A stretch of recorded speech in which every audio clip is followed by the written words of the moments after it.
let's talk about this event tonight. One that came to us from Everett, Washington, close to my hometown, but a town I despise. That's a very deep cut joke that no one's going to get, but whatever. John Moxley and Bryan Danielson take on Kyle Fletcher and Jeff Cobb. They let Danielson's music play for a very long time before the match officially starts. Don Callis' family does a good job of staying in this thing, but eventually Blackpool Combat Club gets the win. Post-match, Takeshita attacks Moxley, but Cesaro chases them off. Cesaro, not Cesaro. Oh my God, Cesaro. Claudio. But you said it like, oh, Cesaro. Because I was reading, I was like, why does that not look right? And this is why I clean up my notes, folks. Claudio Castagnoli, he does the saving here. Jimmy, a hometown guy, Bryan Danielson, hard-fought win in front of his hometown crowd. Probably not much here as far as story goes, but I think a good one for the fans. No, it was an exciting opener. It got the night started off right. I like the idea of having two of the combatants already in the ring. Obviously, they missed their entrance music, which may make them boo-boo face to start the match, but it doesn't matter because there's a lot crammed into this show, so they needed to save some time somewhere. And, John Moxley's entrance takes a while as well. Yeah, I thought it was interesting since they were taking on Blackpool Combat Club that they didn't have Moxley and Claudio as the tag team. And then when Takeshita runs in at the end, then have Bryan Danielson run out because Bryan Danielson's involved in the other story. But other than that, it was entertaining. It was fun. It did what it was supposed to do, get the crowd going and get the night started off with a bang. I did. We'll talk about it in a little bit at the end of the show, but I do think Bryan Danielson's kind of in a weird place with like being part of that anarchy in the arena, but then also having Blackpool Combat Club business. I get why this one. I agree. This is totally. You want Bryan Danielson in front of the hometown crowd, so I kind of write it off and go, yeah, people there loved it. But just a quick question: would it have gotten a bigger pop if he ran out to make the save at the end or during the match? I think it would have got a bigger pop him coming out to make the save. That's me personally. I think you're right. I think that's kind of what they were going for at the end, though, with Darby. But I guess something we'll probably talk about is someone always runs out. Who cares? But George, I want your thoughts on this match. I also want your thoughts on Kyle Fletcher and his potential, as well as Jeff Cobb. The match was fun. It served its purpose. I was hoping they would cut off the music sooner because I think that is one of the worst entrance musics in all of pro wrestling. I think it's horrendous, to be honest with you. I'm sure I'm in the minority, but I hate it. It was even worse when the guy performed it live.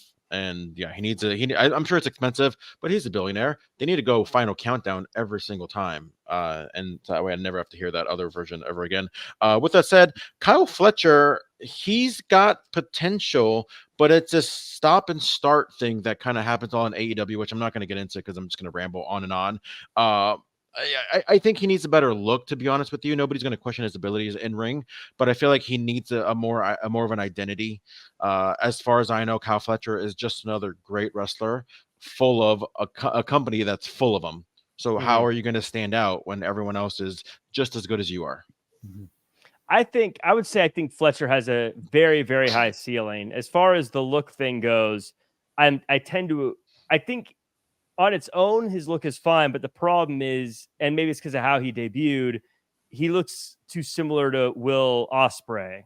And so to me, he always looks like Will Ospreay's like little brother. And so why do I want to see Will Ospreay's little brother when I can see Will Ospreay? I think the issue he's going to run into at some point. It's just an instance of every compliment that I ever hear about Kyle Fletcher, I hear the same exact thing about a Daniel Garcia, about Ali Moriarty, about many, many others in AEW. So what's going to differentiate you from everyone else that is getting the same exact compliments? I don't want to go down that rabbit hole because that's the issue with AEW at the moment. They have very few personalities that connect with the audience. They have a ton of guys that can go in the ring, and that's not an issue for them.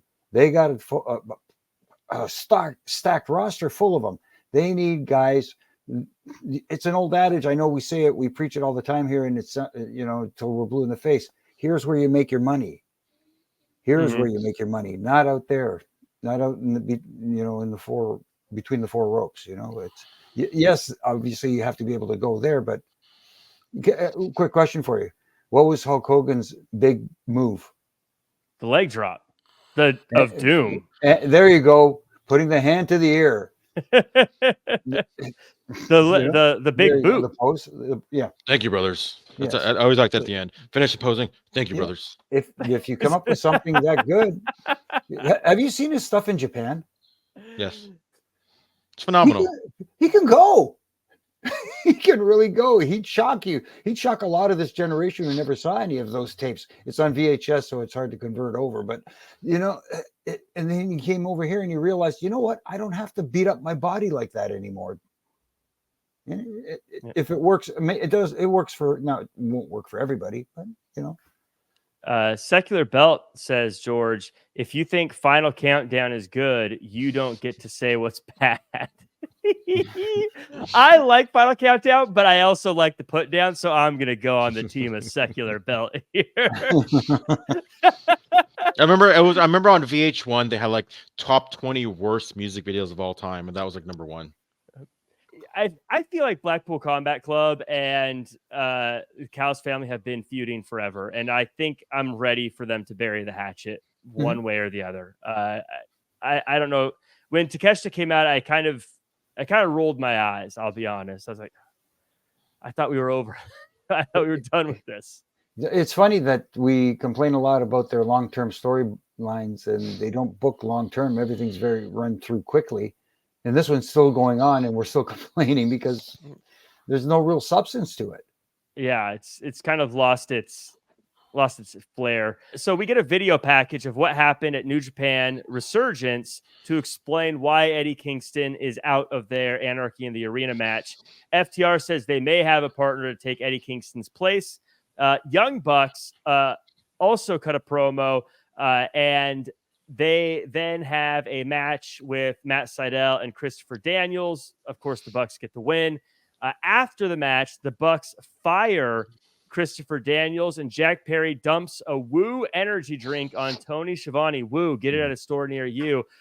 Send me a check, Tony. Come on, I'm promoting the products. No, but George, I get the Anarchy in the Arena is a double or nothing match, and you got to have teams for this, and these teams make most sense. But I kind of feel after this week, seeing them fire Christopher Daniels, I feel like you could let this cook for a little bit before you have a big team blow off. What about you, George? I think so too. I mean, the match was great. I'm digging the storyline. Again, it just goes back to the execution.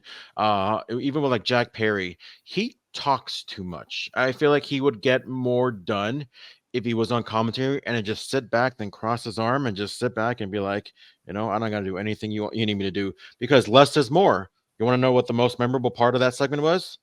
When he dumped that energy drink on Tony. He's like, that was classic. Yeah. That was phenomenal. That's why I said, like, less is more. Like, don't ruin the mystique that you have by like saying too much, because that can happen a lot.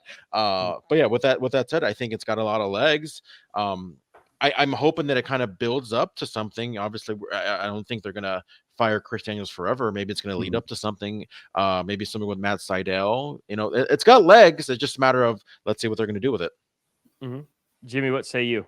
No, it's very interesting that maybe some other EVP will bring him back in some form or fashion, because that's what looked like they're building towards. But I agree with you, Jack. This thing should be dragged out a little, not dragged out, the story should take longer to be told, because there's a lot of legs to this thing. There's a lot of layers they can put to it.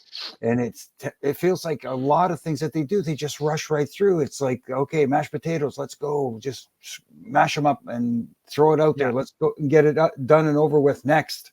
And that's how it feels. And as far as Jack Perry goes, to your point, George, it almost feels like he was stepping all over everybody too.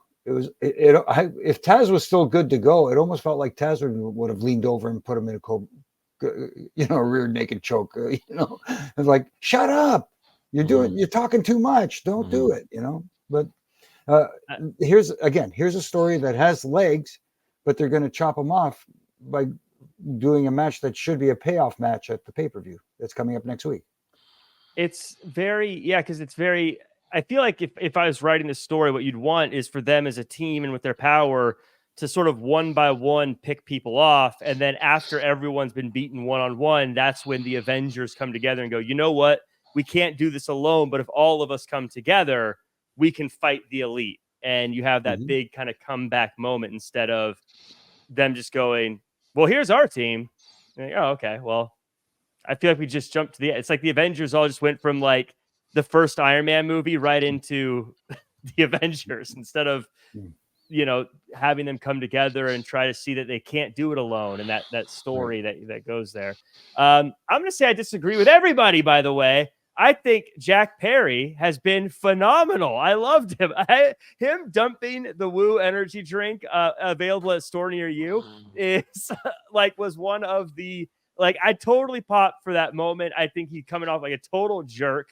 And I think this is the best Jack Perry's been. And I'm not saying he's a world champion guy yet, but I think after some time, he's going to be a big deal if he keeps this up. I love it. I love Jack Perry.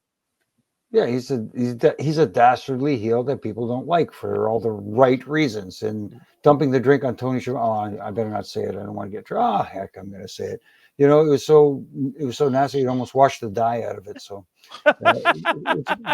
but anyways, I'll leave it there. I only want to mention it just because he was shown very briefly in that segment with Eddie Kingston in the New Japan.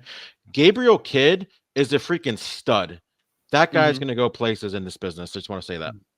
I want to say, by the way, I do want to hit on that because I like to give flowers when we can. We've talked about how they need to explain certain things better. And I felt like, Jimmy, this was like, I got to give them, this is when we say like we need to understand things or you need to show, this is exactly what we're talking about. At least what I'm talking about. You showed me the video. You made everyone look great in the process. You caught me up completely. It was a perfect win-win for everyone involved. I love the video that they showed.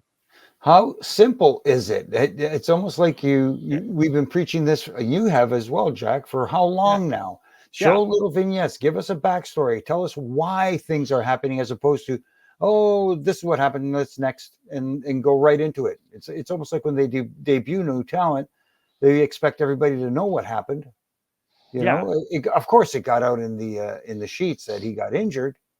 But show it to us. Let us see it. Let us, and makes it mean that much more. Yeah, and I think because it not only then made me go, oh, this is why he's gone. I understand why, but it also kind of made the Elite and Jack Perry look better. They went to another company and they were jerks there too. Like, also, it showed that you're not safe wherever. I don't know. It just made everything look great. It caught us up. It was story. It was that would be my AEW. Do that more often. Do it all the time. I love it. Please. And, you don't, it's like not even, you just take the video clip. It's great.